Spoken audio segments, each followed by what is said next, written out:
Bonjour, donc pour continuer notre enquête, j'aimerais maintenant que l'on en vienne à la question consistante à tenter de comprendre si l'on s'approche de la vérité.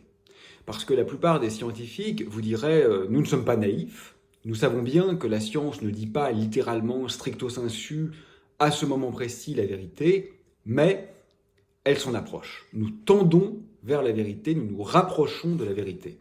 Je crois en réalité que cette idée est naïve et intenable. Mais je vais essayer d'argumenter bien sûr en ce sens et naturellement de vous laisser juge parce que comme vous l'avez compris, dans ce petit cours, mon désir n'est certainement pas d'asséner des vérités, c'est le cas de le dire, ça serait pour le moins paradoxal, mais tout au contraire, c'est plutôt de vous pousser à la réflexion autonome, de déconstruire quelques évidences et surtout, comme toujours, de vous inviter à ne pas me croire, à me contredire et à étayer vos arguments pour lutter avec la pensée que je vous propose, parce que je crois que c'est ça qui est intéressant, c'est aussi de se structurer dans une forme de réaction.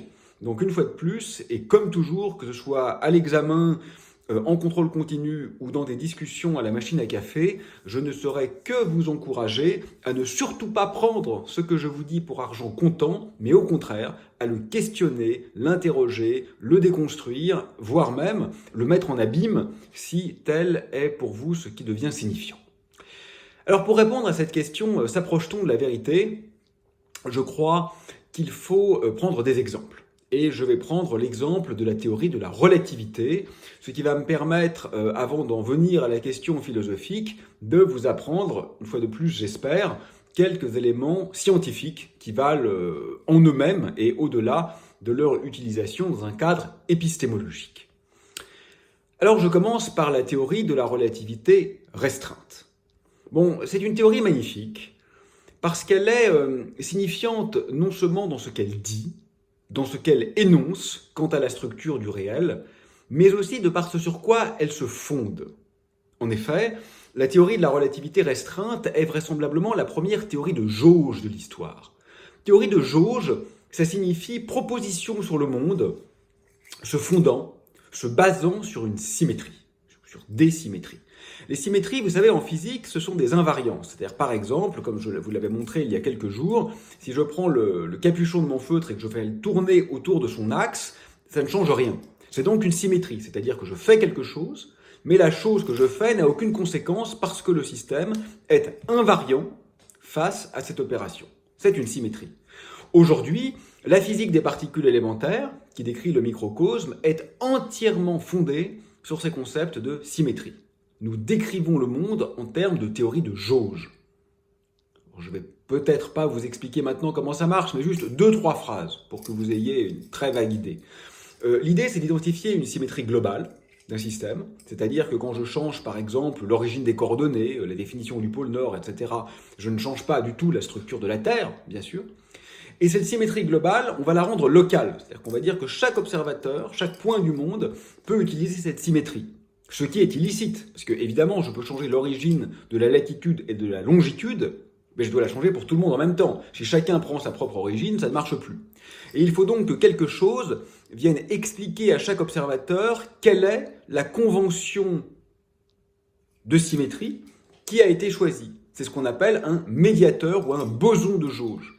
Et donc les théories de jauge, c'est essentiellement ça, c'est avoir une symétrie globale qu'on rend arbitrairement ou artificiellement locale, et des médiateurs, les champs de jauge, qui viennent en quelque sorte propager l'arbitraire de la convention locale.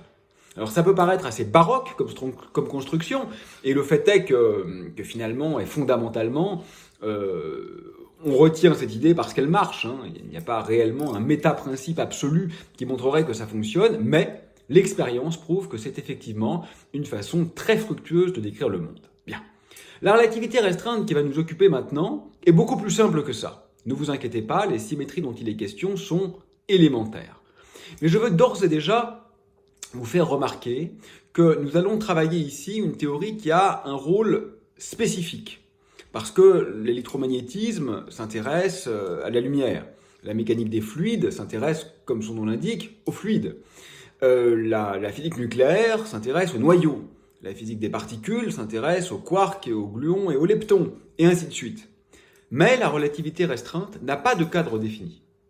elle s'intéresse à tous les systèmes existants, elle est en ce sens une sorte de métathéorie, elle est en ce sens une sorte de langage de la physique.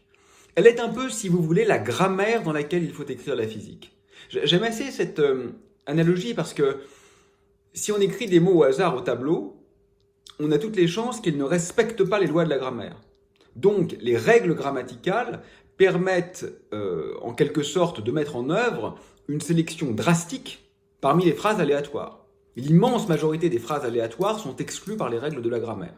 Et pourtant, on peut encore écrire l'infinité de livres de la bibliothèque de Babel. Voilà. Donc, ou la quasi-infinité. Lisez la nouvelle de Borges, si vous ne la connaissez pas, elle est sublimissime. Bon. Donc, ce que je veux dire, c'est que la relativité, elle a ce rôle. Elle ne va pas permettre de trouver tout de suite quelle est la bonne théorie physique, mais elle va d'ores et déjà permettre d'élaguer un très grand nombre de théories physiques parce qu'elle va fixer une sorte de grammaire de la science de la nature. Et elle va surtout nous permettre de comprendre ce qu'est vraisemblablement la structure intime, si ce n'est ultime, de l'espace-temps. Donc là, je vais être un tout petit peu technique quelques minutes, mais soyez courageux, ça vaut le coup, parce que ce petit cheminement technique va ensuite permettre de comprendre des choses très fondamentales, très intuitives, très philosophiques, très conceptuelles quant à ce que sont l'espace et le temps. Et ça, quelles que soient nos appartenances disciplinaires, nous avons toujours affaire à l'espace et au temps, et donc ça a évidemment du sens, qu'on soit musicologue, historien ou physicien théoricien, on est toujours aux prises avec l'espace et le temps. On est prisonnier de l'espace et du temps. Bien. Alors, cette histoire commence de la façon suivante. Il faut d'abord remarquer qu'il y a des référentiels particuliers. Référentiel, ça veut dire système d'axes essentiellement. C'est pas tout à fait exact ce que je dis là, mais c'est pas grave, je veux vous montrer les concepts, pas les détails, qui permettent de repérer les événements du monde. Bon. Ces référentiels privilégiés sont les référentiels dits galiléens ou inertiels. Ce sont les référentiels dans lesquels le mouvement libre des corps s'effectue à vitesse constante. Déjà à ce stade, je vous fais remarquer que Newton opère une révolution par rapport à la vision aristotélicienne qui supposait que l'état fondamental des corps était le repos. Non, dit Newton. L'état fondamental des corps, c'est de continuer de faire ce qu'ils sont en train de faire. Vous savez que si vous jetez une pierre dans l'espace, elle va avancer à vitesse constante, éternellement. Pourquoi est-ce qu'une pierre jetée sur Terre s'arrête? Soit parce qu'elle heurte la Terre, qui fait une réaction, soit elle est freinée par l'air, c'est encore une réaction, soit elle est freinée par l'eau, c'est encore une réaction. Mais ce qu'il faut bien comprendre, c'est qu'on ne s'arrête que quand on est soumis à une force. En l'absence de force, les corps continuent de faire ce qu'ils sont en train de faire. Les référentiels dans lesquels ceci se passe de cette manière sont dits inertiels ou galiléens. Bon. Ensuite, il y a le postulat de la relativité galiléenne, pas einsteinienne, galiléenne, qui nous dit quoi? Que les lois de la physique sont les mêmes dans tous les référentiels galiléens. Ça, finalement, c'est la condition de possibilité d'une description physico-mathématique du réel. Si les lois dépendaient du référentiel, ce ne seraient plus des lois. Ce ne serait que des phénomènes. Et l'ajout d'Einstein, c'est la finitude et l'invariance des lois de la vitesse de propagation de la lumière et de toutes les particules sans masse quand on change de référentiel. Alors, je fais une petite remarque technique une seconde. Ça, en fait, on peut montrer que ce n'est pas une hypothèse, c'est une conséquence. Mais historiquement, ça a été introduit comme une hypothèse. Bien. Alors, ce qui est intéressant à partir de là, c'est qu'on peut construire une grandeur mathématique qu'on appelle l'intervalle. L'intervalle, c'est le temps au carré moins la distance au carré, en unité naturelle, entre deux événements. Bon, toc, toc, voilà deux événements, je peux construire l'intervalle, c'est le carré du temps moins le carré de la distance qui sépare ces deux événements. Et cet intervalle, il a un sens physique très profond parce que quand il est positif, ça veut dire que les deux événements sont corrélés, sont possiblement corrélés, donc que le second peut être la conséquence du premier. Et quand il est négatif, ça veut dire que les deux événements sont décorrélés. Ça veut dire qu'il est impossible que le second soit la conséquence du premier parce que la lumière n'a pas eu le temps de se propager depuis le premier vers le second. Et par exemple, si je fais ça, paf, et qu'une étoile explose à 1 milliard d'années-lumière de la Terre une seconde après, il n'est pas possible que l'explosion de l'étoile soit due à mon claquement de doigts, d'abord parce que je ne suis pas Superman, mais indépendamment de ça, parce que les conséquences de mon claquement de doigts se déplacent à la vitesse de la lumière. Et donc au bout d'une seconde, les conséquences auront parcouru 300 000 km, donc elles n'auront pas atteint une étoile à l'autre bout de l'univers observable. D'accord? Et donc ça, c'est ce qui est encodé dans le signe de l'intervalle. suivant qu'il est positif ou négatif, les événements peuvent être corrélés ou ne peuvent pas être corrélés. Bien. Ce qui est intéressant, c'est que la question formelle sur laquelle il faut qu'on travaille quelques minutes avant d'en venir à la récompense, c'est-à-dire au très beau résultat. C'est la question suivante. Comment se transforme l'intervalle quand je passe d'un référentiel à un autre? J'ai un système de référence, par exemple lié ici à la pièce dans laquelle je vous parle, puis un autre système de référence lié par exemple à une voiture qui circule dans la rue à vitesse constante. Puis j'ai deux événements, paf, paf, voilà mes deux événements. Je peux mesurer un intervalle entre les deux, et je me pose la question, la personne qui est dans la voiture, qui roule à vitesse constante, quel autre intervalle mesure-t-elle?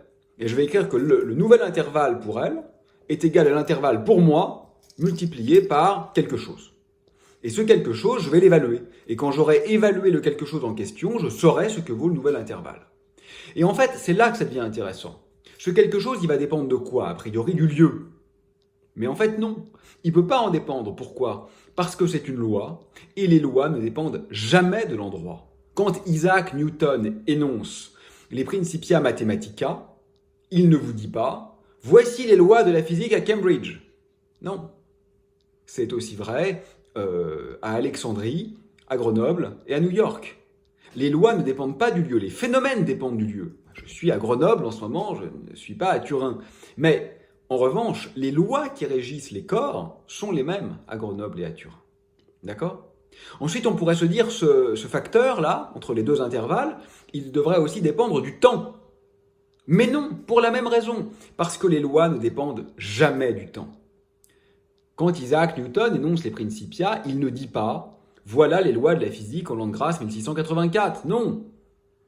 C'était aussi vrai la veille, ça sera aussi vrai le lendemain. Comprenez-moi bien, nous vieillissons. Nous mourons. Nous pourrissons. Oui, c'est comme ça. Et on ne peut pas revenir en arrière. Les phénomènes évoluent. L'état de nos corps évolue. Mais les lois qui régissent nos corps ne varient pas. Quand vous dites que P égale mg, le poids égale la masse fois le champ de gravité, c'était vrai hier, ça sera vrai demain. Donc vous voyez bien que les objets peuvent évoluer dans leur position et leur structure, mais les lois qui régissent les objets, elles, sont littéralement indépendantes du temps. Donc ce facteur ne dépend pas du temps et pas du lieu. Donc il ne dépend de rien. On peut aussi montrer qu'il ne dépend pas de l'orientation, mais je ne rentre pas du tout dans les détails, surtout que suivre une démonstration de maths à l'oral, c'est pas évident. Et comme il ne dépend de rien, c'est une constante. La seule constante possible, c'est 1, parce que vous voyez bien que quand je passe d'un intervalle à moi-même, si je dis que la voiture s'arrête, le référentiel de la voiture s'arrête aussi, donc son référentiel devient le même que le mien, et si les deux référentiels sont les mêmes, les intervalles sont les mêmes. Et donc ce que je viens de démontrer là, et c'est pas très grave si vous n'avez pas compris le détail mathématique, c'est pas grave, mais l'argument fondamental, c'est qu'en utilisant l'invariance des lois dans l'espace et le temps, j'arrive à la conclusion que l'intervalle est conservé. L'intervalle entre deux événements est le même dans tous les référentiels galiléens, c'est-à-dire tous les référentiels qu'on utilise en physique et qui se déplacent à vitesse constante les uns par rapport aux autres. Ça, c'est la traduction mathématique fondamentale de la théorie de la relativité. Alors jusque-là, ça ne vous intéresse pas beaucoup, et je vous comprends. Mais maintenant, tirons-en les conséquences. Et la conséquence, elle est directe. Vous regardez par exemple une montre qui se déplace à vitesse constante.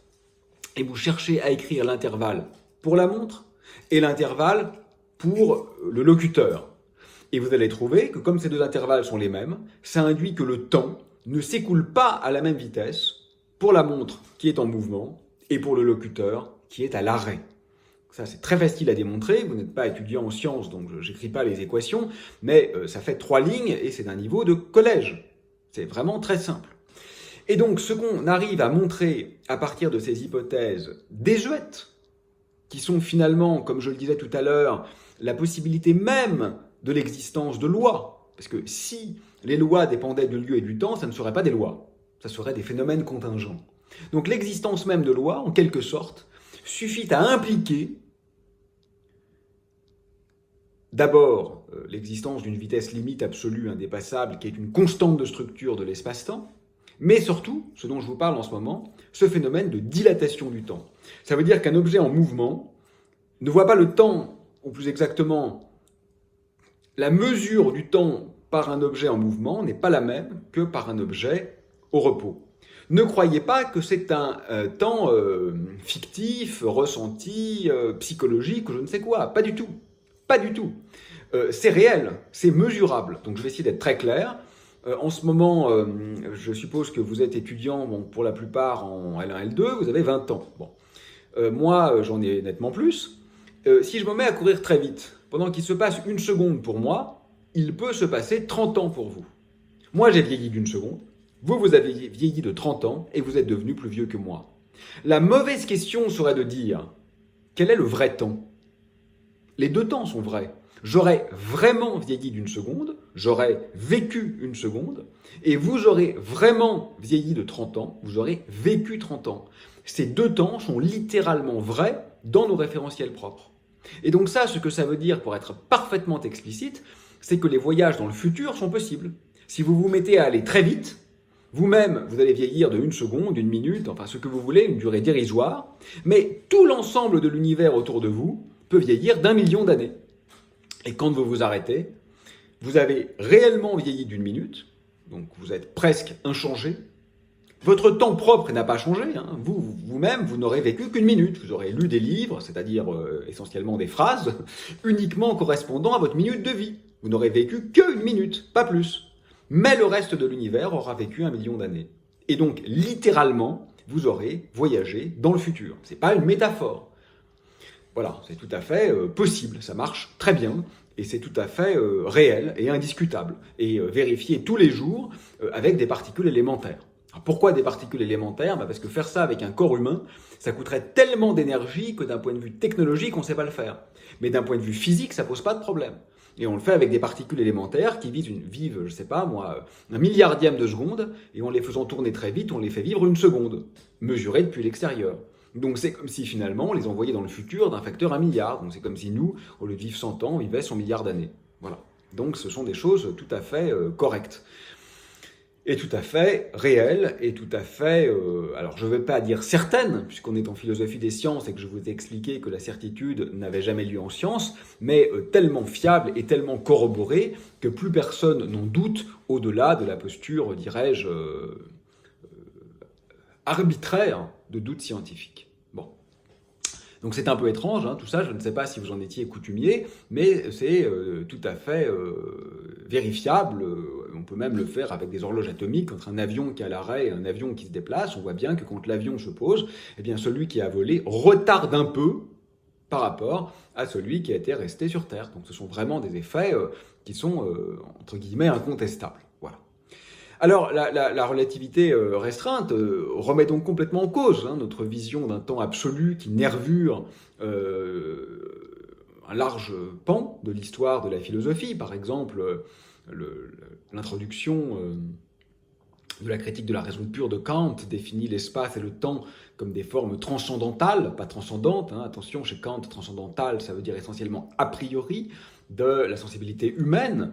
Et vous voyez que ce n'est plus tout à fait le cas dans la physique d'Einstein. Ce ne sont plus des absolus nécessaires à la connaissance, mais ils redeviennent en quelque sorte eux-mêmes des objets de connaissance, et non pas des conditions de possibilité de la connaissance. Alors, en contrepoint de ce phénomène de dilatation du temps, se déplie ou déploie un phénomène de contraction de l'espace. Donc, si je cours très vite, mon temps va être dilaté par rapport à vous. C'est l'effet que j'expliquais tout à l'heure. Je vais vivre 1 heure et vous 1 million d'années, tout dépend de la vitesse pour le ratio, mais je vais être très mince aussi, parce que je vais perdre en espace ce que je gagne en temps.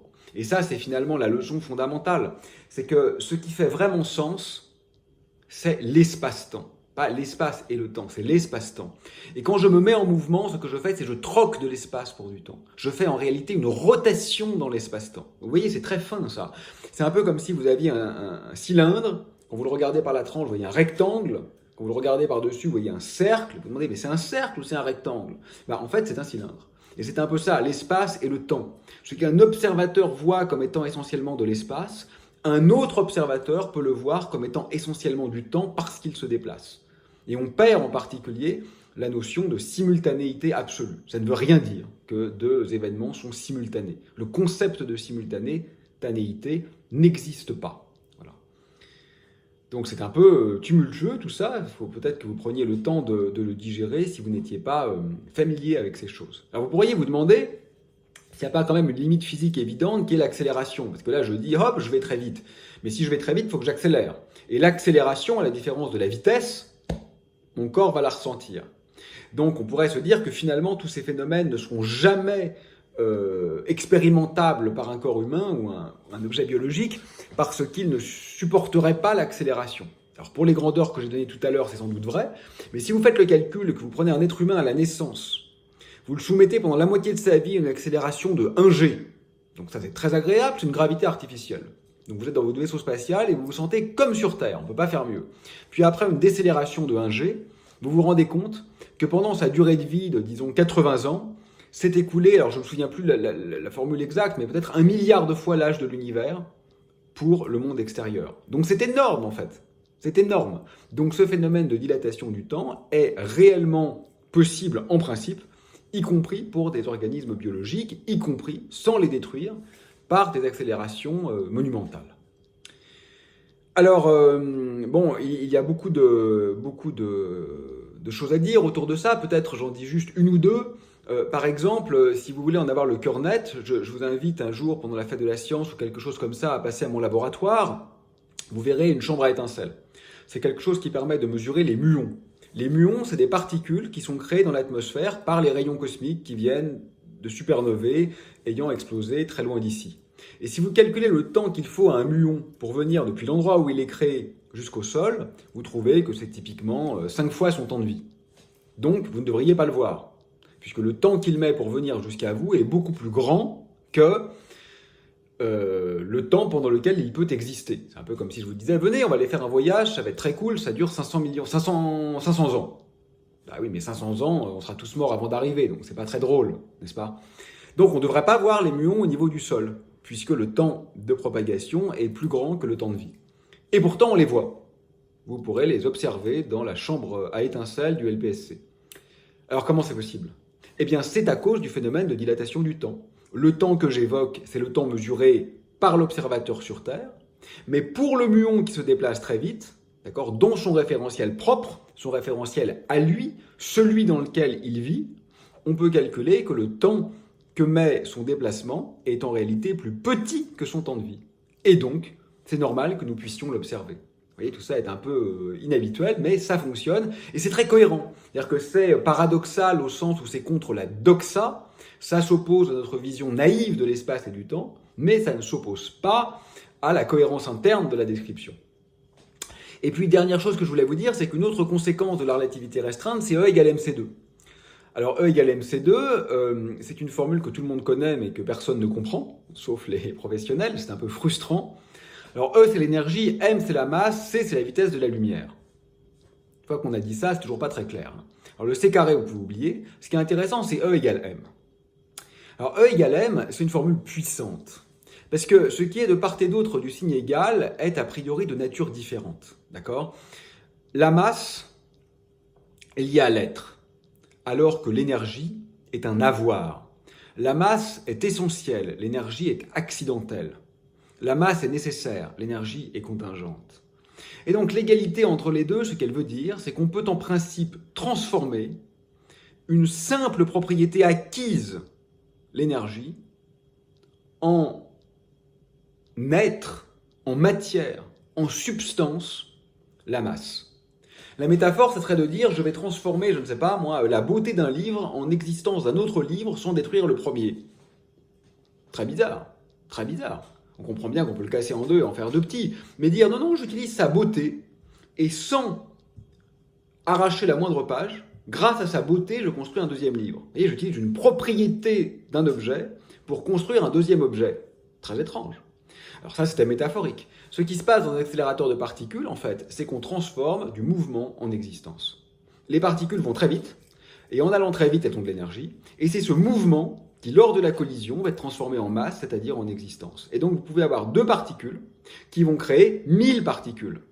Elles viennent d'où, les 1000 particules? Croyez surtout pas qu'elles étaient à l'intérieur des premières et qu'on les a cassées, hein, les premières. Pas du tout. La plupart du temps, d'ailleurs, on peut avoir les particules qui survivent à la collision. C'est possible. Donc on n'a pas cassé les particules, on a transformé leur déplacement, leur mouvement, en existence. On a transformé de l'énergie en masse, on a transformé une propriété secondaire en propriété substantielle. Ça, c'est quand même extraordinaire. Vous voyez que c'est encore une très grande révolution. Le rien ne se perd, rien ne se crée, tout se transforme de notre chimiste préféré. C'est peut-être vrai, enfin c'est même vrai en termes d'énergie, mais ce n'est pas vrai en termes de matière. On peut créer et perdre de la matière. Bon. Je vous laisse décompter un peu tout cela. Je fais une vidéo courte ici parce qu'après je vais vous parler de relativité générale avant qu'on revienne à la philosophie.